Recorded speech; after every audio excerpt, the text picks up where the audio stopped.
Forza Horizon 5's second expansion has arrived, and we're all going on a rally adventure. There is so much to cover here. We got a ton of info and gameplay during today's dev stream, and I'm not even really sure where to start, but let's just jump right in. Of course, this is a heavily rally and off-road themed expansion. It takes place in a location called Sierra Nueva, which the devs stated is located a bit north of the base game's vanilla map, but unfortunately does not connect to the base map, which is a big bummer to me, and something we'll touch on later. I think the first thing most of you will have noticed here in the gameplay, of course, is the rally pace notes that show up on screen,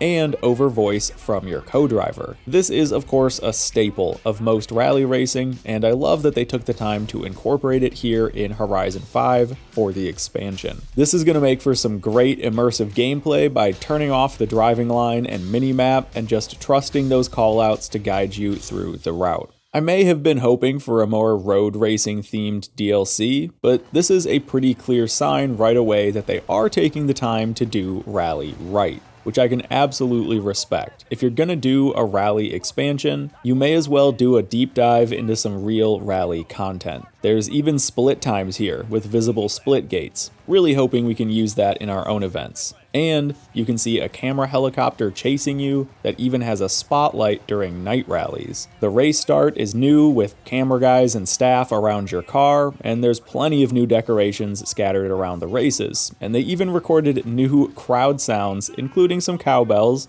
to make it sound more like a rally event. Another thing you might be noticing here in the footage are some new car mods. Official launch control and anti-lag are coming with this expansion and available to all players, not just DLC owners. This is awesome. We have had a bit of an unofficial launch control for a few games now, but this is now fully featured and can give you a launch that the devs say is just about as fast as physically possible. Drag racing is going to be very different with this option enabled. On top of that though, there is also anti-lag. And this, oh man, this is so good. I've heard that this can be applied to almost every car in the game, of course if you have a turbo installed, because as you can see here, it's essentially just a new turbo upgrade option, and it sounds just how you would expect. Oh, there it is.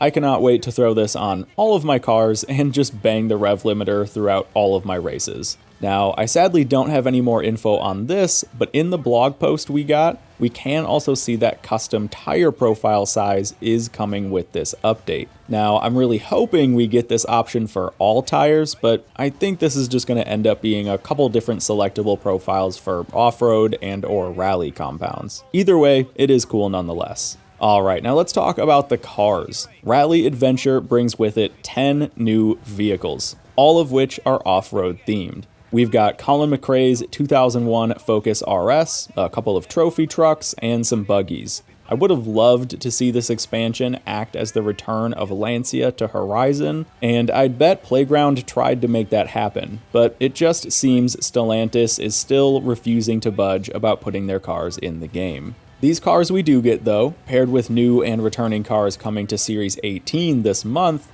mean that Horizon 5 is getting some serious off-road car content, which is awesome to see. Alright, now let's talk here about some of the gameplay and career progression throughout this expansion. You guys might remember that the Hot Wheels DLC had a pretty fun progression system, where you started in B-class cars and had to work your way up to X-class throughout the campaign. That system will unfortunately not be present here for the Rally Adventure. Instead, they went in a new direction with multiple teams you can compete for. We've got the Horizon Raptors, a dirt rally racing focused theme, the Apex Predators, a road rally team, and the Grit Reapers, a night rally team. You can of course progress all three teams by gaining rep with them throughout the story, and there are team-specific rewards to win. Each team will have 8 races to compete in, and then a final race for each team will be a boss race of sorts, and beating all of the bosses unlocks a new Goliath race. This is pretty cool. I like the team rep concept, but it's something that I feel has no lasting potential to it. Most players will probably finish this within the first week or so, and then never really touch the team system again. I'd love to see this progress and continue further with long-term goals and rewards. I didn't personally love the LEGO DLC, but it did have a pretty cool precursor to what we now know as accolades, and I thought that was awesome. Horizon 5's gameplay is super solid, but I want more reasons to keep coming back and progressing towards new things. That aside though, bringing it back to this DLC, I am very excited to check out this new map.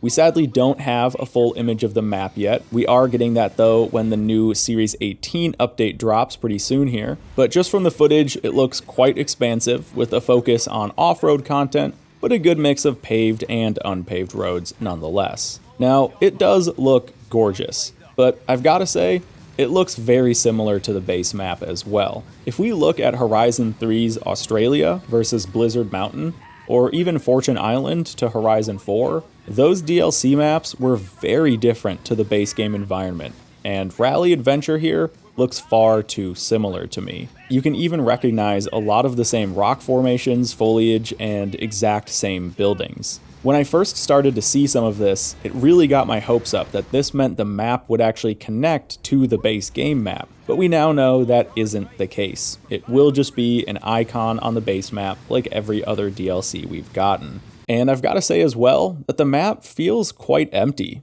Now, I guess that's kind of fitting for an off-road DLC, but still, even the festival site looks fairly small, and the mining town in the map just looks like a ghost town to me. This is one of my biggest issues, honestly, with Horizon 5's environments. They just don't feel too lively to me. A big part of that is the very static NPCs that just stand around and go through a simple animation cycle.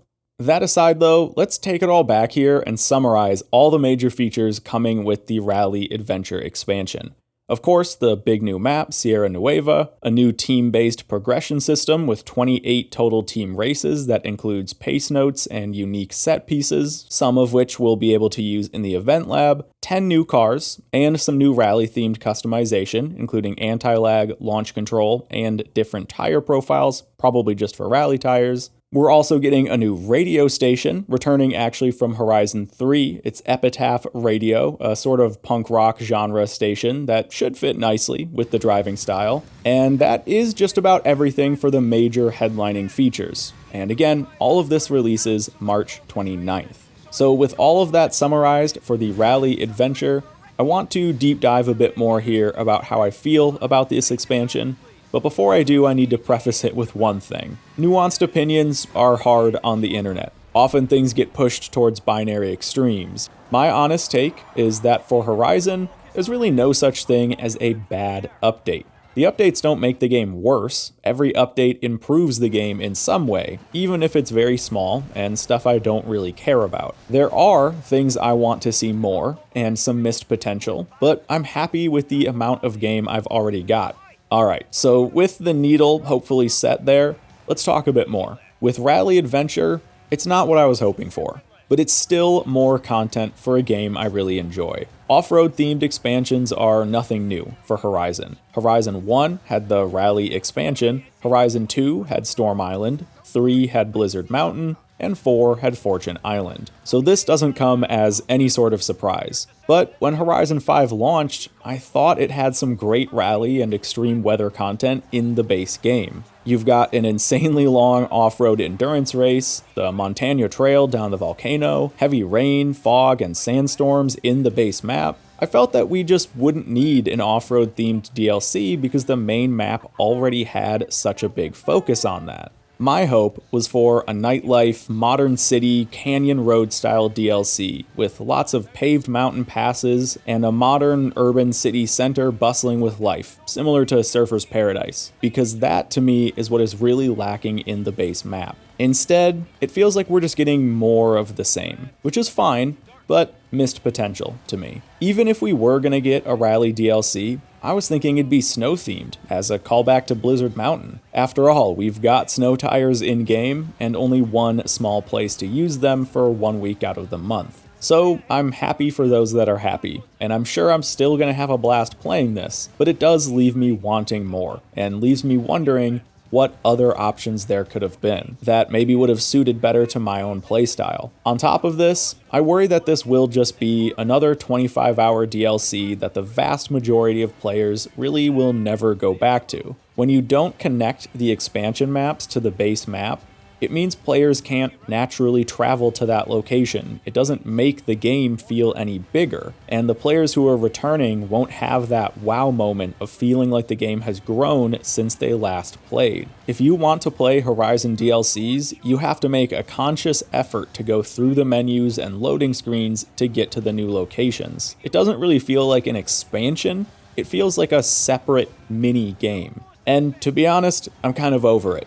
Other games have been able to do this. MMOs have been doing this for decades. Even other racing games like Burnout and the 2012 version of Most Wanted have had map expansions built into the base map. This is a technical challenge that has been solved time and time again in plenty of different ways. So to me, it just feels like a cop-out to have Horizon release DLC after DLC without actually expanding the world. The evolving world was a big marketing point of Horizon 5 on launch, and yet the game map usually looks the exact same as it did on launch.